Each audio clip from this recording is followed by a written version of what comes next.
Sampaikan Sekretariat Jenderal, sampai saat ini telah hadir 489 anggota dari 711 anggota MPR, DPR, DPD, dan telah menandatangani daftar hadir. Dengan demikian, berdasarkan ketentuan pasal 66 ayat 5 Peraturan Tata Tertib MPR, pada pasal 281 ayat 1 Peraturan Tata Tertib DPR serta pasal 256 ayat 5 Peraturan Tata Tertib DPD, sidang telah memenuhi syarat untuk dibuka. Dengan mengucapkan Bismillahirrahmanirrahim, sidang MPR tahun 2023 dan sidang bersama DPR dan DPD tahun 2023 dengan agenda laporan kinerja lembaga-lembaga negara yang akan disampaikan oleh Presiden dan pidato kenegaraan Presiden dalam rangka memperingati Hari Ulang Tahun ke-78 Kemerdekaan Republik Indonesia. Kami buka dan dinyatakan terbuka untuk umum. Sebagai insan yang beriman, marilah kita senantiasa memanjatkan puji dan syukur kehadirat Allah Subhanahu wa Ta'ala, Tuhan yang Maha Kuasa.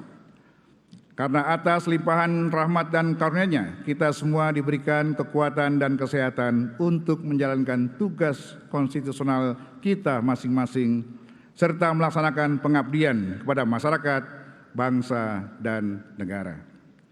Rasa syukur yang mendalam juga patut kita panjatkan, karena di tengah dinamika situasi global yang labil dan bergejolak, kita tetap dipersatukan dalam semangat kebersamaan, sehingga bangsa ini mampu melewati gelombang tantangan zaman dan melanjutkan estafet pembangunan. Kami selaku pimpinan dan anggota MPR, DPR, dan DPD menyampaikan terima kasih dan penghargaan yang setinggi-tingginya kepada Presiden Republik Indonesia, Bapak Insinyur Haji Joko Widodo, Wakil Presiden Republik Indonesia, Bapak Profesor Dr. Kiai Haji Ma'ruf Amin, serta seluruh pimpinan lembaga negara atas perkenannya hadir memenuhi undangan kami dalam sidang tahunan MPR dan sidang bersama DPR dan DPD. Momentum ini menjadi wujud dari semangat kita dalam bergotong royong, sekaligus arena silaturahmi bagi seluruh elemen bangsa. Sebelum saya lanjutkan, izinkan saya mengawali sidang ini dengan dua bait pantun. Burung perkutut di atas awan, terbang tinggi hinggap di pohon beringin. Terima kasih atas kehadiran Tuan dan Puan. Walaupun koalisi masih bisa berubah-ubah. Melalui sidang tahunan MPR ini, mari kita jaga persatuan dan kesatuan.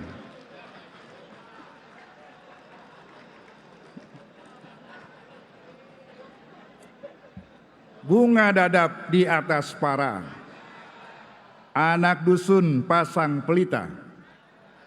Sudah 78 tahun Indonesia merdeka. Saatnya kita wujudkan Indonesia Jaya berdasarkan Pancasila. Merdeka! Sidang majelis dan dewan hadirin sekalian yang saya muliakan.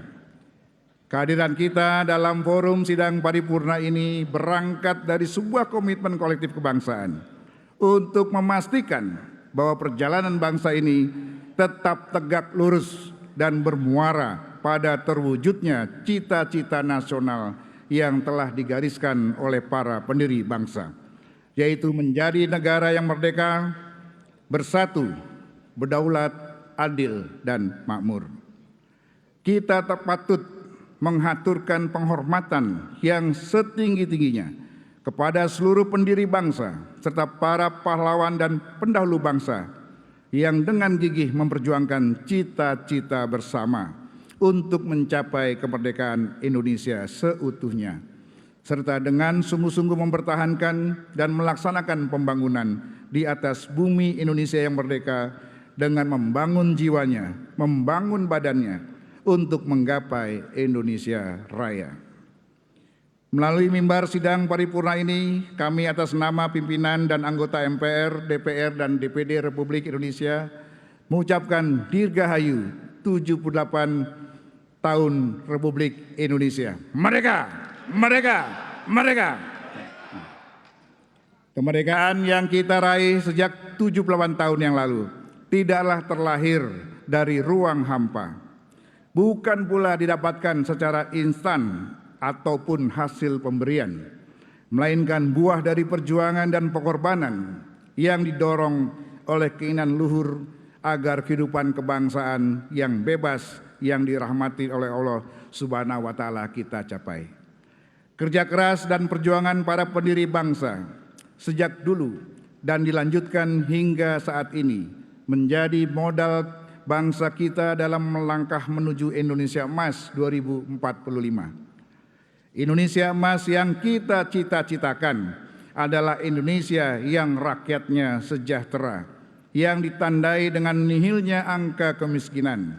Indonesia yang memiliki pengaruh kuat dalam pergaulan dunia dengan dukungan sumber daya manusia yang tangguh dan berdaya saing global, dan Indonesia yang ramah lingkungan dalam pengelolaan negara. Sidang majelis dan dewan hadirin sekalian yang kami muliakan. Situasi dunia saat ini masih diliputi oleh ketegangan akibat perang Rusia-Ukraina yang hingga hari ini belum menunjukkan tanda-tanda akan segera berakhir. Perdamaian masih menjadi konsep yang menggantung di awan-awan. Keberpihakan entitas global kepada masing-masing pihak dengan berlatar belakang masing-masing tidak menafikan fakta bahwa perang, apapun alasannya, hanya akan menyisakan trauma dan bekas luka. Krisis Ukraina telah menunjukkan secara gamblang kepada dunia bagaimana cara pandang para pemimpin dunia di tengah peta kekuatan global yang multipolar, yang seringkali mementingkan motif politik dan ekonomi dibandingkan prinsip-prinsip kemanusiaan universal. Di tengah-tengah situasi tersebut, pemerintah Indonesia di bawah kepemimpinan Bapak Presiden Insinyur Haji Joko Widodo telah berulang kali berupaya memberikan solusi perdamaian permanen dengan mendorong gencatan senjata dan diplomasi di meja perundingan. Namun inisiatif ini agaknya masih membutuhkan waktu untuk diterima oleh para pihak yang berkonflik. Situasi perang Rusia-Ukraina mengisyaratkan bahwa pertahanan dan keamanan negara haruslah dimaknai sebagai sebuah konsep yang holistik dan multidimensional. Pertama, Indonesia sebagai negara berdaulat perlu memiliki kemampuan militer yang tangguh dan profesional, yang didukung oleh semangat kerjasama segenap elemen bangsa. Sebagaimana mandat Panglima Besar Jenderal Sudirman, bahwa tentara kita adalah tentara rakyat yang akan kuat bila hidup dan bergotong royong bersama rakyat. Kedua, pertahanan dan keamanan negara juga meliputi dimensi ekonomi. Sebagai negara yang kaya akan sumber daya, Indonesia harus membangun ketahanan dan kemandirian ekonomi yang ditopang oleh kedaulatan pangan, energi, dan industri. Yang ketiga, sebagai bagian dari komunitas global, Indonesia perlu lebih meningkatkan peran politik luar negeri yang bebas aktif, bergaul erat dengan semua negara bangsa tanpa perlu berpihak pada salah satunya. Kita menyadari bahwa dalam 20 tahun terakhir, dinamika geopolitik dunia telah mengalami perubahan yang cukup signifikan. Di tingkat kompetisi global terjadi pergeseran keseimbangan kekuatan di arena geopolitik dan perluasan pengaruh ekonomi dan militer beberapa negara. Di tingkat kompetisi regional pada berbagai wilayah geopolitik, terjadi peningkatan kompetisi antar negara untuk saling mempengaruhi dan mengamankan minat mereka sendiri yang mencerminkan persaingan politik dan ekonomi yang sangat kompleks. Di sisi lain, aliansi dan kemitraan geopolitik juga telah mengalami perubahan. Beberapa negara telah memperkuat hubungan mereka melalui aliansi yang telah mapan. Sementara itu, dengan meningkatnya ketegangan dan pergeseran kepentingan strategis, beberapa negara mengubah orientasi kebijakan luar negeri mereka dan mencari kemitraan baru. Di tengah-tengah globalisasi dan kemajuan teknologi, rivalitas geoekonomi menjadi sangat penting. Persaingan perdagangan, akses sumber daya alam, investasi asing langsung, dan kegantungan ekonomi antar negara-negara menjadi faktor penting dalam dinamika geopolitik. Perkembangan teknologi komunikasi dan transformasi digital telah memungkinkan interaksi yang lebih intensif antar negara, baik dalam arena politik, ekonomi, maupun sosial. Teknologi juga memberikan latar belakang baru untuk konflik dan persaingan. Perubahan dalam dinamika geopolitik ini juga disertai dengan lompatan teknologi yang sangat signifikan, antara lain teknologi komunikasi dan konvergensi, internet dan digitalisasi, kecerdasan buatan atau artificial intelligence, dan implementasi Internet of Things. Selain hal-hal di atas, dalam 20 tahun terakhir juga telah terjadi peningkatan yang signifikan kecanggihan teknologi keamanan dan teknologi militer, serta kemajuan perkembangan perang cyber atau cyber warfare yang memberikan keunggulan taktis dalam pertempuran. Untuk itu, selain urgensi proses transformasi pertahanan Indonesia yang bersifat konvensif, juga perlu diantisipasi berbagai dinamika geopolitik dan lompatan teknologi yang signifikan. Suka atau tidak suka, kita harus menata ulang kerangka kerja pertahanan Indonesia di dalam konstitusi kita dengan menata kembali haluan negara untuk memastikan Indonesia memiliki kerangka kerja konstitusional yang mampu menangkap kebutuhan zaman. Kita juga menyadari bahwa Indonesia saat ini tengah menghadapi ancaman keamanan non-tradisional seperti terorisme, perubahan iklim, dan perang cyber yang telah menjadi fokus utama dalam dinamika geopolitik. Komunitas internasional bekerjasama dalam menciptakan kerangka kerja dan mekanisme internasional untuk mengatasi ancaman ini secara efektif. Di dalam negeri saat ini kita masih dihadapkan pada persoalan resistensi kelompok kriminal bersenjata di Papua. Penyelesaian persoalan KKB ini harus dilakukan secara konfrensif, selain melalui tindakan yang tegas dan terukur dari aparat keamanan kita, TNI dan Polri, namun juga dengan mengedepankan pendekatan kebudayaan dan kesejahteraan. Dan yang tak kalah pentingnya, harus diambil suatu tindakan tegas terhadap penyelewengan dana otonomi khusus atau Otsus yang tidak tepat sasaran dan merugikan kepentingan rakyat Papua. Sidang majelis dan dewan hadirin sekalian yang kami muliakan, perlu disadari bersama, pembangunan nasional Indonesia saat ini masih bergantung kepada daya dukung sumber daya alam.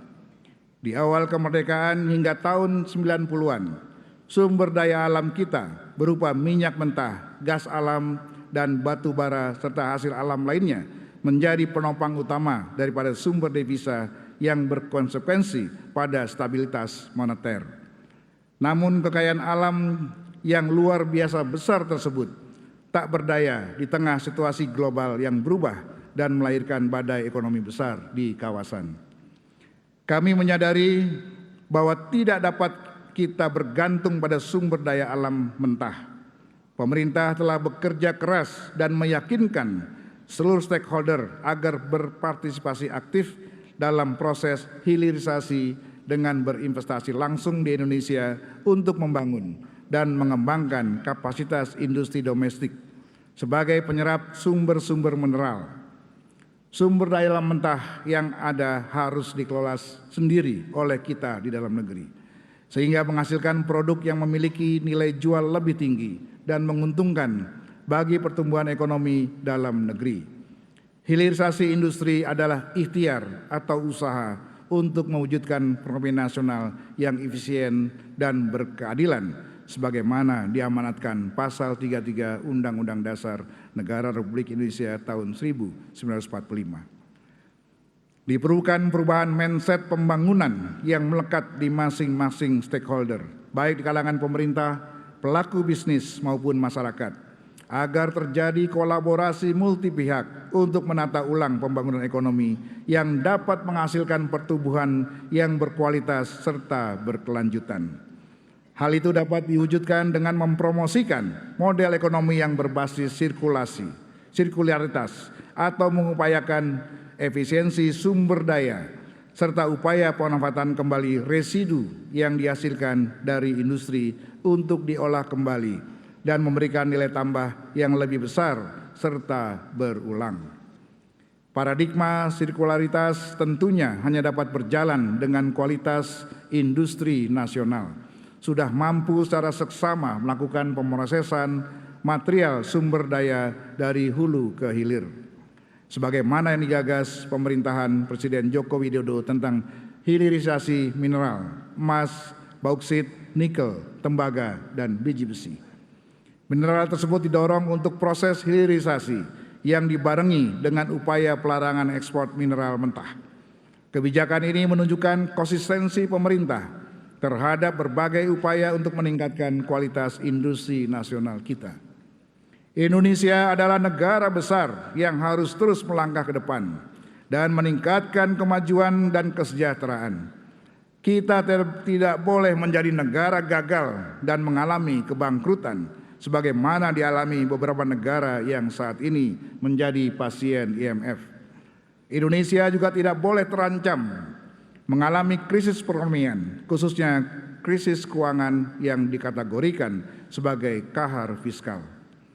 Bangsa Indonesia adalah pemilik berbagai sumber daya alam terbesar di dunia, seperti nikel, batu bara, emas, tembaga, dan gas alam.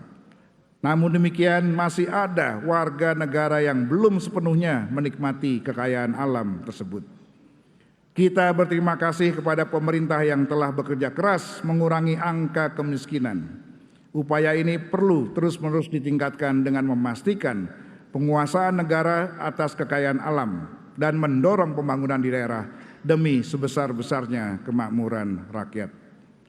Karena itu sudah saatnya kita memikirkan adanya roadmap atau bintang pengarah berjangka panjang yang jelas untuk menuntun kemana kapal besar bangsa ini akan berlabuh. Indonesia membutuhkan perencanaan jangka panjang yang holistik, konsisten, dan berkelanjutan serta berkesinambungan dari suatu periode pemerintahan ke periode pemerintahan berikutnya antara pusat dan daerah agar mampu memanfaatkan sumber daya alam yang luar biasa untuk kesejahteraan seluruh rakyat Indonesia. Karena itu kita semua perlu mempertimbangkan sekali lagi pentingnya pokok-pokok haluan negara atau PPHN sebagai produk hukum yang dapat mencegah sekaligus menjadi solusi mengatasi berbagai persoalan yang dihadapi oleh bangsa kita. Pembahasan PPHN seyogyanya dapat dilakukan setelah pelaksanaan pemilihan umum 2024 sehingga memiliki waktu yang cukup dan legitimate yang kuat. Tantangan lain dalam perekonomian nasional juga hadir pada sektor keuangan, di mana aktivitas ekonomi saat ini telah bertransformasi secara cepat menuju digitalisasi dan integrasi. Perkembangan inovasi teknologi sektor keuangan, aset keuangan digital, dan aset kripto di Indonesia terus menunjukkan perkembangan pesat. Kehadiran aktivitas keuangan digital sangat dirasakan manfaatnya dari aspek kenyamanan, kemudahan, kecepatan, dan efisiensi. Di samping berperan strategis dalam mendorong pertumbuhan aktivitas ekonomi, menciptakan pertumbuhan nilai investasi, dan membuka kesempatan lapangan kerja baru. Di sisi lain, sektor yang relatif baru ini juga tidak terlepas dari tantangan dan potensi permasalahan. Dengan diterbitkannya Undang-Undang Nomor 4 Tahun 2023 tentang pengembangan dan penguatan sektor keuangan kiranya dapat menjadi landasan yang kuat untuk menguatkan peran Otoritas Jasa Keuangan atau OJK dalam memelihara stabilitas sistem keuangan dan melakukan pengaturan, pengawasan, serta pengembangan terhadap sektor ini. Untuk itu dalam sidang tahunan yang mulia ini, kami mengajak seluruh pihak terkait untuk bersama-sama mengembangkan industri keuangan digital kita agar dapat bertumbuh secara sehat, berkelanjutan, dan senantiasa mengutamakan perlindungan konsumen. Penguatan daya saing industri keuangan digital kita akan menjadi sumber pertumbuhan ekonomi nasional inklusif, berkelanjutan, dan berkeadilan. Sidang majelis dan dewan hadirin sekalian yang kami muliakan, di tengah-tengah kerja keras untuk menata ulang pembangunan ekonomi di segala bidang, seyogyanya juga dibarengi dengan penataan kembali demokrasi di tanah air kita. 6 bulan ke depan, tepatnya tanggal 14 Februari 2024, kita akan menunaikan mandat konstitusi untuk mewujudkan demokrasi melalui pemilihan umum, untuk memilih wakil rakyat di DPR, DPD, dan DPRD, provinsi, kabupaten, kota, sekaligus memilih presiden dan wakil presiden. Tahapan pemilu memang akan selesai dalam beberapa bulan ke depan, tetapi demokrasi tak hanya berhenti pada tahap demi tahap pemilu tersebut. Demokrasi harus berjalan sepanjang masa bersamaan dengan kehidupan kita sehari-hari. Wujud demokrasi bukan sekedar siapa yang nanti memenangkan suara rakyat, tetapi yang lebih penting dari itu adalah bagaimana mewarnai proses pengambilan kebijakan yang berpihak pada kemaslahatan rakyat. Dengan semangat tersebut, mari kita sambut pemilihan umum 2024 untuk mewujudkan demokrasi konstitusional dengan tetap menjaga persatuan dan kesatuan bangsa, sehingga pemilu dapat menjadi arena konsultasi yang menjaring putra-putri terbaik bangsa yang akan duduk di kursi legislatif dan eksekutif, baik tingkat kabupaten, kota, provinsi, maupun nasional. Lebih dari itu, kita berharap siapapun nantinya yang akan terpilih hendaknya meneruskan tongkat estafet kepembangunan nasional, konsisten untuk mengambil langkah-langkah positif dan melanjutkan apa yang telah dimulai oleh para pemimpin sebelumnya. Seiring dengan itu, sesuai dengan prinsip negara hukum, para pemimpin, penyelenggara negara, dan seluruh warga negara harus menjadikan hukum sebagai landasan dan pedoman dalam menjalankan dan menjalani kehidupan berbangsa dan bernegara.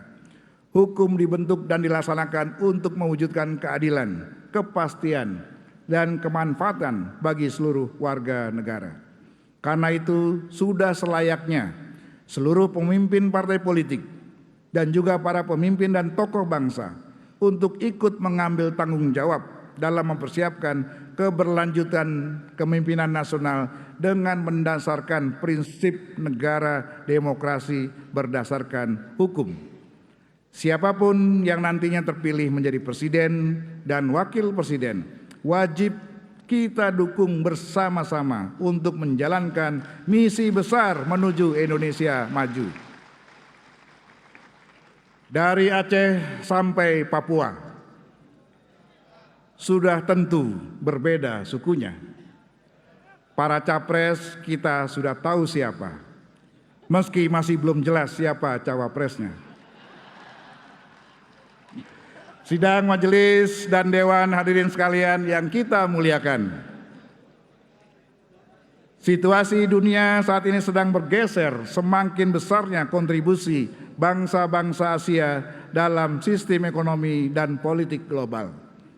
Ditambah lagi kekuatan kolektif ASEAN yang selalu digadang-gadang sebagai basis pertumbuhan baru dunia. Indonesia akan dihadapkan pada suatu realitas yang kompleks menuju 2045, di mana Asia akan menjadi epicentrum pertumbuhan global. Dalam situasi inilah penting bagi kita semua untuk mengangkat kembali kesadaran wawasan kebangsaan di kalangan generasi muda yang kini tengah tumbuh dan mendominasi postur demografi penduduk. Di kalangan aparatur sipil negara, generasi milenial dan generasi Z mulai mendominasi dengan proporsi mencapai 53%. Di dalam pemilihan umum nanti, komposisi keduanya juga akan mencapai 61% dari jumlah pemilih. Hal ini menunjukkan bahwa transisi antar generasi sedang berlangsung, baik di tubuh birokrasi negara maupun di kancah perpolitikan. Situasi ini harus disikapi dengan upaya serius untuk menstimulasi wawasan kebangsaan bagi generasi muda.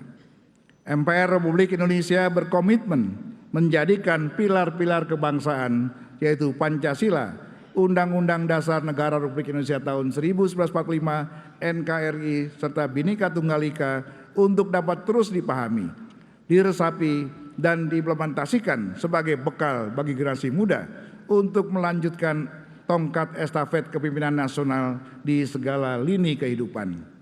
Untuk itu agenda sosial 4 pilar MPR RI terus gencar dilaksanakan, walaupun dana cukup terbatas, guna mengawasi proses regenerasi bangsa yang tengah berlangsung. Untuk itu perlu perhatian Menteri Keuangan untuk hal ini. Saudara-saudara sekalian, pada tahun 2045 nanti, Indonesia diprediksi akan menduduki posisi sebagai negara dengan ekonomi terkuat keempat di dunia, sehingga diharapkan Indonesia mampu menjadi katalisator upaya-upaya global untuk membangun kerjasama yang erat dan membangun tatanan dunia baru yang adil dan beradab. Sebagai penerjemahan dari nilai-nilai Pancasila yang telah digali oleh Bung Karno dan para pendiri bangsa dari akar tradisi bangsa Indonesia, dan nantinya akan kita persembahkan untuk peradaban dunia yang berprinsip pada 5 sila Pancasila. Karena itu MPR meneguhkan diri sebagai rumah kebangsaan, pengawal ideologi Pancasila dan kedaulatan rakyat. Sidang majelis dan dewan hadirin sekalian yang kami muliakan. Setelah 25 tahun lamanya kita memasuki era baru, era reformasi sejak tahun 1998. Kini saatnya kita merenungkan kembali penataan lembaga-lembaga negara kita.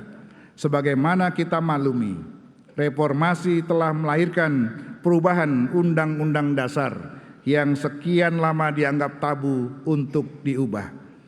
Perubahan Undang-Undang Dasar 1945 telah menata ulang kedudukan, fungsi, dan wewenang lembaga-lembaga negara yang sudah ada dan sekaligus menciptakan lembaga-lembaga negara yang baru.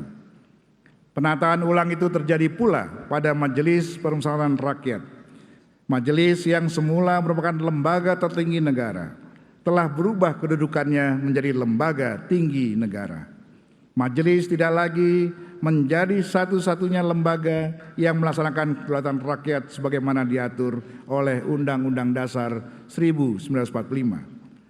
Manifestasi dari konsepsi kedaulatan rakyat, salah satunya mewujud pada penyelenggaraan pemilu. Kita telah memutuskan pelaksanaan pemilu 2024 dan semua pihak telah bekerja keras menyiapkannya agar berjalan secara luber dan jurdil. Pelaksanaan pemilu 5 tahun sekali merupakan perintah langsung pasal 22E Undang-Undang Dasar 1945 yang secara tegas mengatur bahwa pemilihan umum dilaksanakan 5 tahun sekali. Sebagaimana kita ketahui, pemilihan umum terkait dengan masa jabatan anggota-anggota DPR, DPD, DPRD, Presiden, dan Wakil Presiden. Masa jabatan seluruh menteri anggota kabinet juga akan mengikuti masa jabatan presiden dan wakil presiden yang telah ditentukan oleh Undang-Undang Dasar hanya 5 tahun sekali.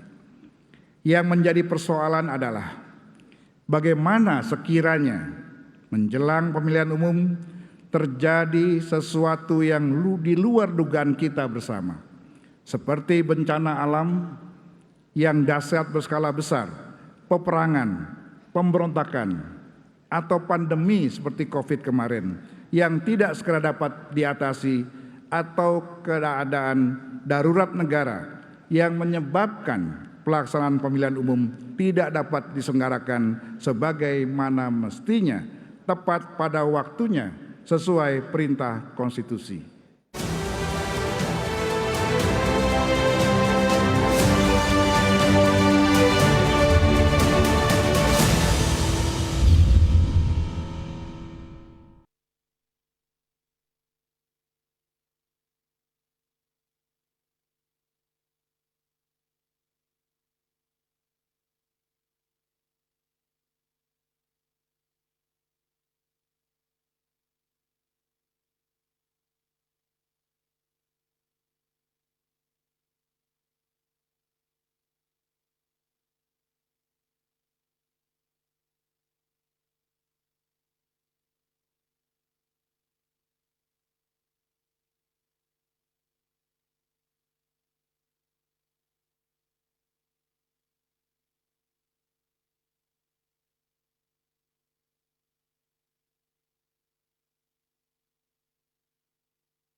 Lembaga tertinggi negara, sebagaimana disampaikan Presiden kelima Republik Indonesia Ibu Haja Megawati Soekarno Putri pada hari jadi ke-58 Lemhanas tanggal 23 Mei 2023 yang lalu.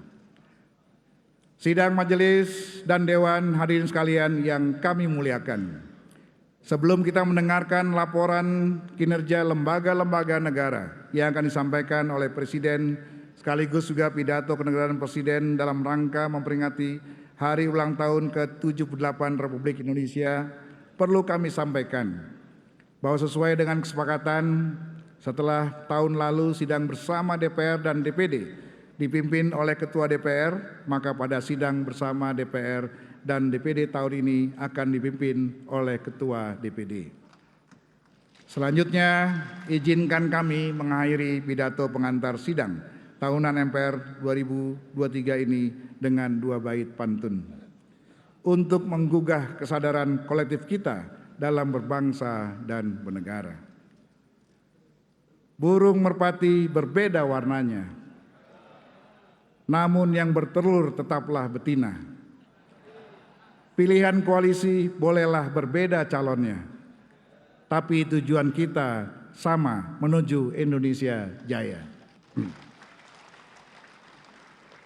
Air mengalir dari daratan, hilirnya pastilah di lautan. Apakah Ganjar, Prabowo, atau Anies yang dicalonkan? Pembangunan harus terus dilanjutkan.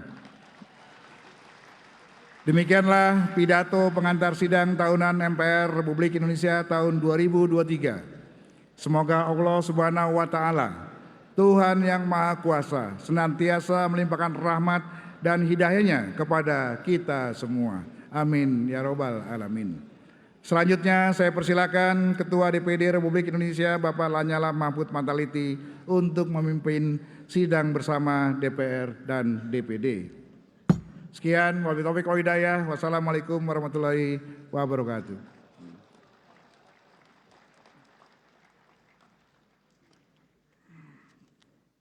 Terima kasih.